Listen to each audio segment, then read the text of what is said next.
دوسری جانب جب ہم HSU-100 کی بات کرتے ہیں تو اس کو زیادہ تر نگرانی اور جاسوسی کے لیے ڈیزائن کیا گیا ہے۔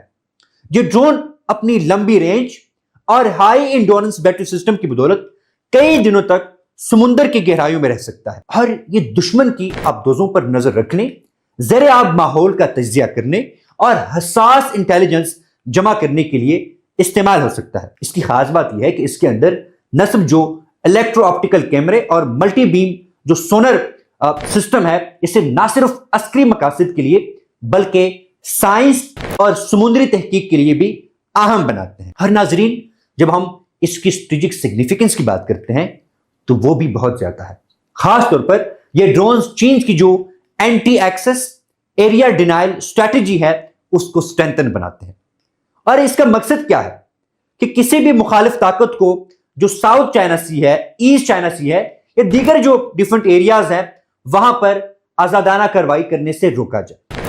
بغیر پائلٹ کے یہ آبی نظام ایسے خطرناک علاقوں میں کام کر سکتے ہیں جہاں انسانی عملے کو بھیجنا مشکل یا مہنگا ثابت ہوتا ہے۔